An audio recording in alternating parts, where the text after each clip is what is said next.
நிதர்சனமான விமர்சனம், நியாயமான தரவரிசை, நேர்மையான பார்வை என்ற தாரக மந்திரத்தோடு வாங்க நிகழ்ச்சிக்கு போகலாம். இது பாக்ஸ் ஆபீஸ் 123. நம்மளுடைய பாக்ஸ் ஆபீஸ் 123ல இந்த வாரம் ஹாலிவுட் பாலிவுட் புது வரவுகள் எதுவும் இல்லாத ஒரு சூழல்ல நேரடியா கோலிவுட் போனோம்னா, இந்த வார கோலிவுட் புதுவரவாக முதல்ல நம்ம பார்க்கக்கூடிய படம் நடிகர் டெல்லி கணேஷ் தயாரிப்பில் அவருடைய மகன் மகாதேவன் கதாநாயகனாக நடித்து வெளிவந்திருக்கக்கூடிய படமான எண்ணுள் ஆயிரம். எண்ணுள் ஆயிரம் படத்தினுடைய கதாநாயகன் மகாதேவன் பிரபல நடிகரான டெல்லி கணேசனுடைய மகன். இந்த படத்தினுடைய கதாநாயகி மரியா, இவங்க ஒரு கேரளத்து வரவு, மற்றும் வின்சென்ட் அசோகன் போன்றவங்க இதுல முக்கியமான ரோல் பண்ணியிருக்காங்க. எண்ணுள் ஆயிரம் படத்தினுடைய இயக்குனர் கிருஷ்ணகுமார் பிரபல இயக்குனர் ஏஎல் விஜய் கிட்ட ரொம்ப நாளா உதவி இயக்குனரா பணிபுரிந்து இந்த படத்தை முதல் படமா பண்ணியிருக்கிறாரு. அதே மாதிரியே பிரபலமானவர்களுடைய உதவியாளர்கள் நிறைய பேர் இதுல கான்ட்ரிபியூட் பண்ணியிருக்காங்க. ஆண்டனியுடைய உதவியாளர் இதுல எடிட்டரா அறிமுகமாக இருக்கிறாரு. இந்த படத்தினுடைய சினிமோட்டோகிராஃபர் அதிசயராஜ் நீரவ் ஷாவுடைய உதவியாளரா பணிபுரிந்து இந்த படத்தில் அறிமுகமாக இருக்கிறாரு. இந்த டீம் என்ன மாதிரியான ஒரு கதையை போக்கஸ் பண்ணிருக்காங்க அப்படின்னு சொன்னா, ஒரு 25 வயது வாலிபன் அவனுடைய வாழ்க்கையில நடக்கக்கூடிய காதல் அத்தியாயங்கள்ல ஒரு குரூப் ஆஃப் பீப்புள் எப்படி கிரைமா பிளே பண்றாங்க அப்படிங்கறத ரொம்ப இன்ட்ரெஸ்டிங்கா சொல்லி இருக்காங்க. ஆனால் இதையெல்லாம் மீறி இந்த படம் நம்மளுடைய பாக்ஸ் ஆபீஸ்ல என்ன மாதிரியான ஒரு ஜேர்னி எடுத்துக்க போகுது அப்படிங்கறத பொறுத்திருந்து பார்ப்போம். நம்மளுடைய பாக்ஸ் ஆபீஸ் 123ல 5வது இடத்துல 2 படங்கள் இருக்கு. அதுல முதல்ல பார்க்க போற படம் ஃபேன். இந்த படத்தினுடைய இயக்குனர் மணிஷ் சர்மா, படத்தினுடைய கதாநாயகனா SRK என்று அழைக்கப்படக்கூடிய ஷாருக் கான் பண்ணியிருக்கிறாரு. இந்த படத்தினுடைய கதை என்ன, இதனுடைய விரிவாகம் என்னன்றதை சென்ற வாரமே பார்த்துட்டோம். இருந்தாலும் ஷார்ட் அண்ட் ஸ்வீட்டான ஒரு வரி கதை என்ன அப்படின்னு சொன்னா, கதையினுடைய கதாபாத்திரத்தின் தன்மைப்படி அவர் ஒரு பிரபலமான நடிகராக இருக்காரு ஷாருக் கான். அவருடைய ஃபேனாக இருக்கக்கூடிய லட்சக்கணக்கான மக்கள்ல அவர் மாதிரியே உருவம் மொத்த ஒருவரும் இருக்காரு. ஒரு கட்டத்தில் 2 பேரை மீட் பண்றாங்க. அதுல ஒரு சின்ன மனக்கசப்பு ஏற்பட்டு அதை தொடர்ந்து அந்த உண்மையான ஷாருக் கான் மாதிரி இந்த ஷாருக் கான் இமிடேட் பண்ணி எப்படி உள்ள போய் என்னென்ன பிளே பண்றாரு அப்படிங்கறத சொல்லி இருக்கிற ஒரு படம் தான். ஏகப்பட்ட எதிர்பார்ப்புகளோடு வந்திருக்கிற ஒரு படம் அப்படிங்கறத மீறி இந்த வாரம் நம்ம பாக்ஸ் ஆபீஸ் கொடுக்கிற ஒரு சிம்பிளான கமெண்ட்ஸ் என்ன அப்படின்னு சொன்னா, ஒரு சாதாரண டெல்லி பாயாக பிறந்து தன்னுடைய முகவரி என்ன அப்படிங்கிற அடையாளத்தை ஒரு முழுமையாக தெரிந்து கொள்ள முடியாத ஒரு ஷாருக் கான் இன்றைக்கு ஒரு குளோபல் ஐகான் மாதிரி இந்த படத்தை பண்ணியிருக்காரு அப்படின்னு சொல்லலாம். ஷாருக் கான் நிச்சயமாக ஒரு இந்தியாவுடைய குளோபல் ஐகான்றதுல நமக்கு செகண்ட் தாட்டே கிடையாது. அவர் நடித்து ஏகப்பட்ட எதிர்பார்ப்போட வந்திருக்கிற படம் தென்னிந்தியாவை பொறுத்தவரையில பெரிய வரவேற்பை பெறல. ஆனா வட இந்தியாவில் ஒரு மினிமம் ஒரு கேரண்டி அல்லது ஒரு மினிமம் பிராமிசிங் இந்த படம் கொடுத்திருக்கு அப்படிங்கிறது நம்மளுடைய கருத்து கணிப்பா இருக்கு. நம்மளுடைய பாக்ஸ் ஆபீஸ் 123ல 5வது இடத்துல இருக்கிற 2வது படம் பிச்சைக்காரன். இந்த படத்தினுடைய இயக்குனர் சசி, படத்தினுடைய கதாநாயகன் விஜய் ஆண்டனி, படத்தினுடைய கதாநாயகி சேத்தனா டாட்டஸ்.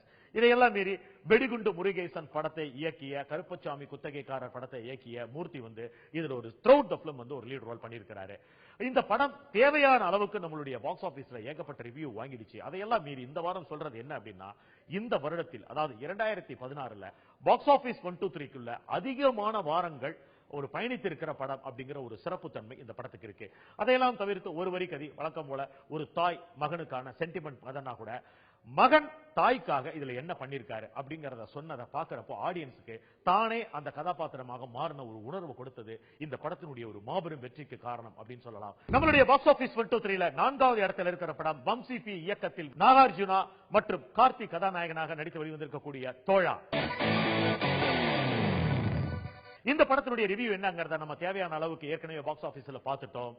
ஒரு பெராலிஸ் மாதிரி, அதாவது அங்க அசைவுகள் இல்லாமல் ஏறக்குறைய ஒரு நடைப்பெணமாக இருக்கக்கூடிய ஒருவர், நடக்க கூட முடியாது, வீல் சேர்ல இருக்கக்கூடிய ஒருவர், அவருக்கு பணிவிடை செய்யக்கூட வரக்கூடிய நண்பனாக, ஒரு தோழனாக, ஒரு பணிவிடை வேலைக்காரனாக வரக்கூடிய கார்த்தி. இவங்க 2 பேரும் மனதளவுல எந்த அளவுக்கு அன்பால ஒன்றி போய் ஒருத்தவங்களுக்கு ஒருத்தவங்க தன்னுடைய அன்பை எப்படி பரிமாறிக்கிறாங்க, இவர் இழந்ததை அவரும் அவருக்காக இவரும் எப்படி விட்டு கொடுத்து செய்யறாங்க அப்படிங்கறத ரொம்ப அழகா சொல்லி வெற்றி பெற்றிருக்கிற ஒரு ஃப்ரெண்ட்ஷிப் மற்றும் சகோதரத்துவமான படம் அப்படிங்கிற மாதிரி தோழாவை கணக்கில் வைத்துக் கொள்ளலாம்.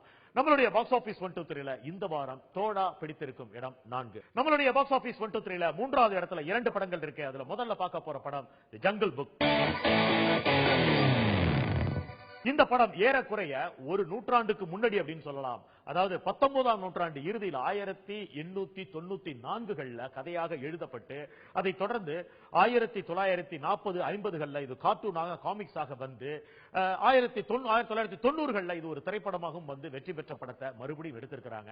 குழந்தைகளை குறிவைத்து எடுக்கப்பட்ட ஒரு படம் அப்படிங்கறதுல இந்த குழு வந்து முழுமையான ஒரு நிறைவை பெற்றிருக்கிறாங்கன்னு சொல்லலாம். இதையெல்லாம் மீறி ஒரு வரி கதை என்னன்னா, தாய் தகப்பன் யாருன்னு தெரியாம மிருகங்களால் வளர்க்கப்படக்கூடிய ஒரு நாயகன், ஒரு பாலகன். அந்த பையன் வந்து ஒரு இந்தியாவை சேர்ந்த ஒரு பையன் கதாநாயகனா நடிச்சிருக்கிறாரு. அவருடைய பேர் வந்து நீல் சாத்தி.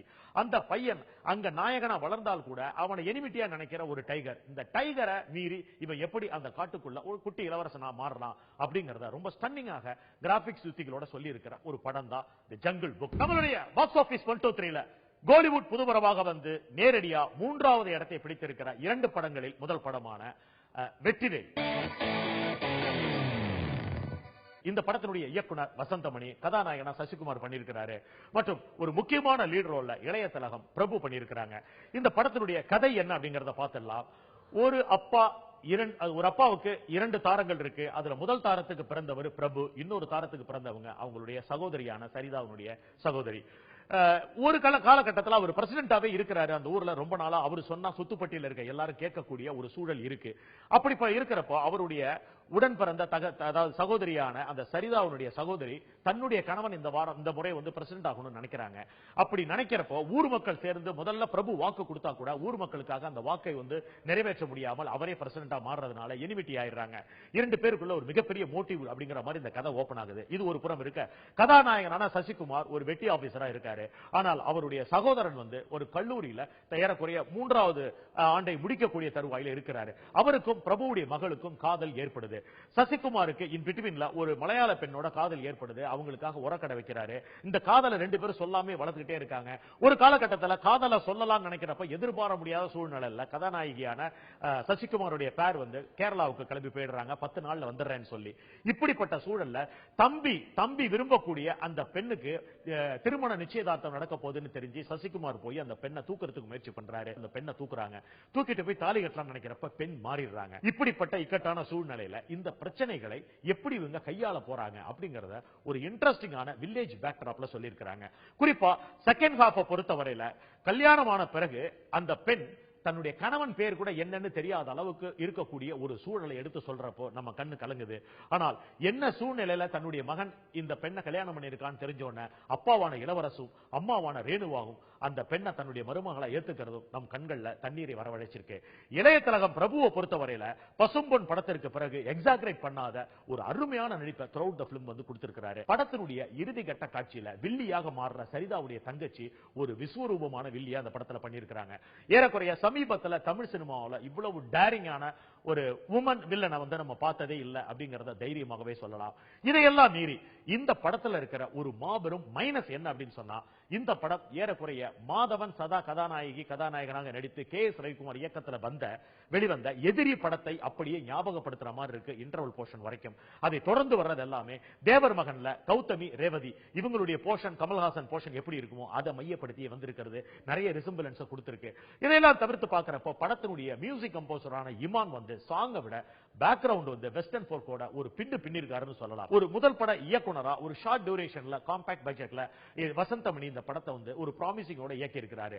இந்த படம் மல்டிபிளெக்ஸையும் மீறி வந்து BNCல வந்து மிகப்பெரிய ஒரு வரவேற்பை பெறும் அப்படின்னு பாக்ஸ் ஆபீஸ் நம்புகிறது. நம்மளுடைய பாக்ஸ் ஆபீஸ் 123ல இந்த வாரம் 2வது இடத்துல எந்த படங்களுமே இல்லை. அதை தவிர்த்து நேரடியா முதல் இடத்துக்கு போனோம்னா ஆப்வியஸ்லி இந்த வாரமும் முதல் இடத்துல இருக்கிற படம் தெரியும். இந்த படம் சென்ற வாரம் தேவையான அளவுக்கு ஒரு அழகான ரிவ்யூ நம்மள்ட்ட வாங்கிடுச்சு அப்படின்னு சொல்லலாம். இந்த படத்தினுடைய இயக்குனர் அட்லி, இவர் ஏற்கனவே ராஜாராணி படம் பண்ணியிருக்கிறாரு. படத்தினுடைய தயாரிப்பாளர் கலைப்புலி தானு. இந்த படத்தினுடைய கதாநாயகனா விஜய் நடிச்சிருக்கிறாரு. கதாநாயகியா 2 பேர் நடிச்சிருக்கிறாங்க, எமி ஜாக்சன் மற்றும் சமந்தா. இந்த படத்தை பொறுத்தவரையில குறிப்பிட்டு சொல்லணும் அப்படின்னு சொன்னா முதல் பாதி 2ஆம் பாதி இது எல்லாமே வந்து ஒரு சத்திரியினுடைய சாயல்ல இருக்கிறத நம்மளால தவிர்க்க முடியல. ஆனால் இது சத்திரியின் அளவுக்கு ஒரு என்ன எக்ஸ்ட்ராடினரி குவாலிட்டியில இருக்கா அப்படின்னு பாக்குறப்ப அதுல நிறைய குழப்பங்கள் இருக்கு. இதுவரைக்கும் வெளிவந்த விஜய் படங்கள்ல பண்ணாத ஒரு ரெக்கார்டை இந்த படம் பண்ணிருக்கு. பிசினஸ் வைஸ் அவருடைய மார்க்கெட்டிங் ரேட்டை வந்து இந்த படம் வந்து ஒரு ஹையர் லெவல்ல இன்க்ரீஸ் பண்ணிருக்கு அப்படின்னே சொல்லலாம். ஒரு சம்மர் வெக்கேஷன் அதனுடைய குளிர்ச்சியை தணிக்கக்கூடிய வகையில் இந்த படம் கையாளப்பட்டிருக்கு. படத்தினுடைய பிளஸ் பாயிண்ட்ஸ் என்ன அப்படின்னு பார்த்தோம்னா, விஜயினுடைய ரசிகர்கள்ல குறிப்பிட்ட நம்ம சொல்லணும்னா குழந்தைகளை அதிகமாக ஈர்த்திருக்கும் ஒரு கதாநாயகன் விஜய். அதனால ஒரு குழந்தையையும் இதில் மையப்படுத்தி மீனாவுடைய மகளை ஒரு முக்கிய கதாபாத்திரமாக மாற்றி அந்த படத்துல த்ரூஅவுட் தி ஃபிலிம்ல அதை டிராவல் பண்ண வச்சிருக்கிறது ஒரு மிகப்பெரிய புத்திசாலித்தனமான ஒரு ஸ்கிரீன் பிளே. இந்த படமும் ஒரு எக்ஸ்பென்சிவான லேவியேஷனான ஒரு ப்ரொடக்ஷனா தானு அவர்கள் வந்து பிரசன்ட் பண்ணியிருக்காரு. அது ஸ்கிரீன்ல பாக்குறப்பே நமக்கு தெரியுது. இதையெல்லாம் தவிர்த்து படத்தினுடைய எடிட்டிங்காக இருக்கட்டும், சினிமாட்டோகிராஃபியா இருக்கட்டும், மியூசிக் கம்போசிங்கா இருக்கட்டும், எல்லாமே வந்து இந்த படத்துக்கு பெரிய பிளஸ்ஸா இருக்கு. குறிப்பிட்டு சொல்லணும்னா இந்த படத்தினுடைய பாடல்கள் அப்படிங்கறத விட பின்னணி இசை வந்து ரொம்ப சூப்பராவே இருக்கு. அப்பார்ட் திஸ் கமெண்ட்ஸ், இந்த படம் ஸ்டில் நவ் பேக்டு ஷோவா போயிட்டு இருக்கு. வசூல்ல ஒரு மிகப்பெரிய ரெக்கார்ட் பிரேக் பண்ணிருக்கு அப்படிங்கிறது தான் நிதர்சனமான உண்மை. நம்மளுடைய பாக்ஸ் ஆபீஸ் 1 2 3ல இதுவரைக்கும் பார்த்த ஆர்டர் செக்மெண்ட் எல்லாமே இந்த வாரத்தினுடைய ஒரு ஸ்டேட்டஸ் தான். இந்த படங்கள் எல்லாமே ஃபர்தரா நம்மளுடைய பாக்ஸ் ஆபீஸ் 1 2 3ல என்ன மாதிரியான ஒரு ஜர்னி எடுத்துக்க போகுது அப்படிங்கறத பொறுத்திருந்து பார்ப்போம். அதுவரை உங்களிடமிருந்து விடைபெறுவது சரவணன் சுப்பையா. நன்றி, வணக்கம்.